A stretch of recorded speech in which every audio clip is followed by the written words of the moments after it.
आज हम बनाने वाले हैं घर पर सूजी बेसन कतली।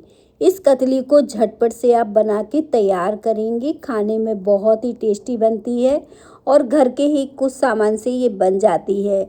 लेकिन आज हम इसे बहुत ही कम घी में बना के तैयार करेंगे। इसके लिए आपको बहुत ज़्यादा घी की ज़रूरत नहीं पड़ेगी। कम घी में भी आपकी कतली एकदम परफेक्ट शानदार सेट होगी। और देखिए, मैं ऐसे पास से दिखा रही हूँ आपको कितनी ज़्यादा ये अच्छी बनी है। एकदम परफेक्ट सेट हुई है। देखिए, नीचे ऊपर से दोनों तरफ से एकदम परफेक्ट बन के तैयार हुई है। खाने में भी बहुत ही अच्छी है। तो चलिए बिना देर किए शुरू करते हैं सूजी बेसन कतली बनाना। इसे बनाने के लिए एक कढ़ाई या पैन ले लीजिए। इसमें डालिए 1 कप सूजी। मैंने दोनों चीज़ें एक मात्रा में ली हैं। और बस इस तरह से सूजी को हमें गरम कर लेना है। और ये बारीक वाली सूजी है। जब भी कभी हम मिठाई वगैरह बनाते हैं तो बारीक वाली सूजी से ही बनाते हैं, तो ज़्यादा अच्छी बनती है। अगर हम नाश्ता बना रहे हैं तो उसके लिए मोटी वाली सूजी का इस्तेमाल करते हैं। तो यहाँ पे देखें, बारीक वाली सूजी को हमें 2 मिनट के लिए अच्छे से गरम कर लेना है। और जैसे ही 2 मिनट के बाद हम इसमें डाल देंगे बेसन। तो क्या होता है ना, जब हम ये चीज़ें पहले से गरम कर लेते हैं ना, तो घी की मात्रा बहुत ही कम लगती है। कम घी में ही ये हमारी चीज़ें जो हैं भुन के तैयार हो जाती हैं। इसलिए मैंने दोनों चीज़ों को पहले गरम कर लिया है 2 से 3 मिनट के लिए। सूजी बेसन अच्छे से मिल भी जाता है और ये हल्की गरम भी हो जाती हैं। अब जैसे मैंने बताया कि आज हम कम घी में इसे बनाएंगे, तो सिर्फ 1/3 कप मैंने यहाँ पे घी लिया है। इससे ज़्यादा बिल्कुल भी हम इसमें घी नहीं डालेंगे।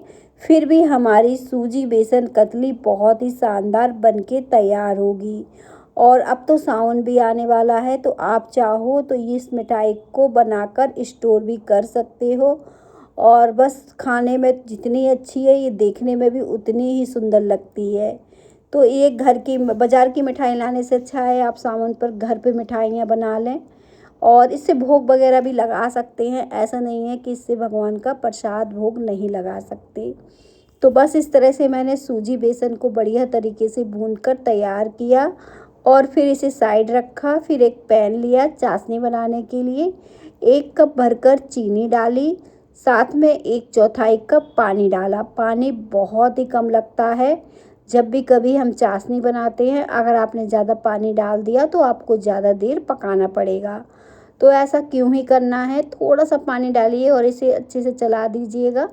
कुछ ही देर में चीनी खुद ही एकदम से पानी पानी हो जाती है और इस तरह से पिघल जाती है। अब हमारी चीनी देखें 2 से 3 मिनट के बाद काफ़ी गाढ़ी हो जाएगी। आपको देखने से पता चल रहा होगा।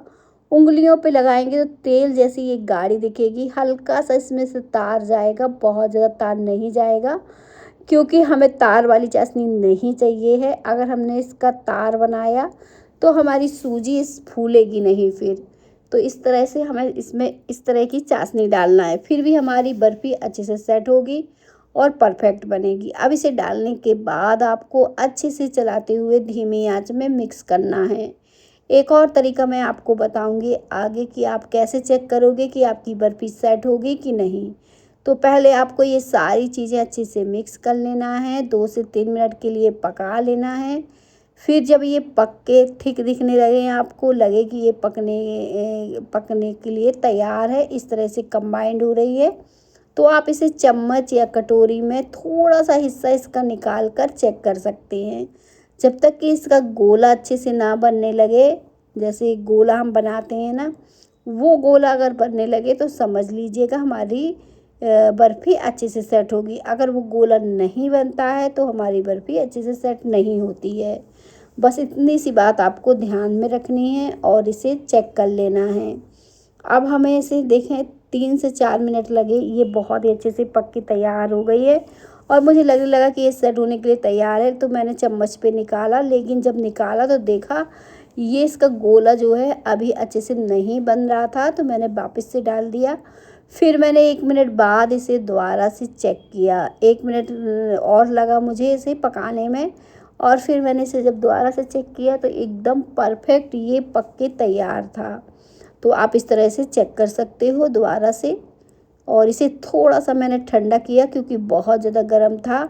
तो थोड़ा सा ठंडा किया, फिर इसका देखें गोला बनाया, तो ये गोला बहुत ही जल्दी बनने लगा था, एकदम परफेक्ट और बढ़िया। तो बस इस तरह से चेक कर लेना है, तो आपको कोई परेशानी होनी ही नहीं है, चाशनी की कोई झंझट ही नहीं है, तार बन रहा है कि नहीं बन रहा है। जब आप इस तरह से चेक कर लेंगे तो आपकी बर्फ़ी परफेक्ट सेट होगी, बहुत ही अच्छी बनेगी। और फिर इसे आपको थाली में डाल देना है। थाली को मैंने पहले से ही ग्रीस कर लिया था और इसमें थोड़े से मैंने ड्राई फ्रूट वगैरह डाल दिए थे और फिर इसे डाल दिया। अब हमारी मिठाई जो है ना एकदम परफेक्ट बढ़िया सेट होगी। इसे हम छोड़ देंगे 7 से 8 मिनट के लिए, लगभग 7 से 8 मिनट बाद हम इसे चेक करेंगे, क्योंकि ये मिठाई बहुत ही जल्दी सेट होती है। और थोड़े से ड्राई फ्रूट मैंने ऊपर से भी डाले ताकि ये भी सेट हो जाए, और फिर एक बार फिर दबा दिया। अब इसे सेट होने के बाद हम तुरंत काट लेंगे। इसे जितना जल्दी हम काट लेंगे उतने अच्छे हमारे पीसेस कट के तैयार होंगे, क्योंकि जैसे जैसे ठंडी होगी तो पूरी तरह से सेट हो जाएगी। तो मैंने फिर चाकू लिया और इसे इस तरह से कट कर दिया। अब ये सूजी बेसन कतली है, तो कतली के हिसाब से ही हमें इसमें कट लगाने हैं। तो थोड़ा सा तिरछी चाकू चलाएंगे तो ये कतली वाले पीसेस कट के तैयार हो जाएंगे। देखें कुछ इस तरह से, बस आपको कुछ नहीं करना है, चाकू को लेना है, थोड़ा सा तिरछी चलाना है और ये कतली वाले पीस बन जाएंगे। अब आपकी सूजी बेसन कतली एकदम परफेक्ट बढ़िया बन के तैयार हो गई है। मैं इसे आपको तोड़ के दिखाऊंगी। ठंडे होने के बाद ये बहुत ही अच्छी बन के तैयार हुई और बहुत ही अच्छी निकल रही थी। और ऐसी सूजी बेसन कतली आपने पहले कभी नहीं बनाई होगी, ना ही खाई होगी। ये तरीका बिल्कुल बहुत ही अच्छा है इसे बनाने का। देखिए मैं आपको निकाल के दिखाऊंगी और फिर तोड़ के भी दिखाऊंगी कि इसकी सॉफ्ट जो होती है ना वो भी बिल्कुल बहुत ही अच्छे से है। तो देखिए एकदम परफेक्ट बनी है।